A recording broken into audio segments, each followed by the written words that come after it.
ইস, তুমি সারপ্রাইজ চাও? চোখ বন্ধ করো।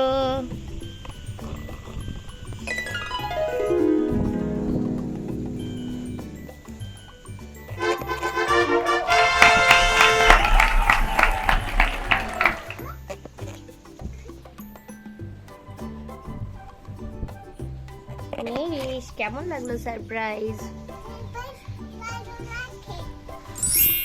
সারপ্রাইজ ভালো লাগে? এই দেখো।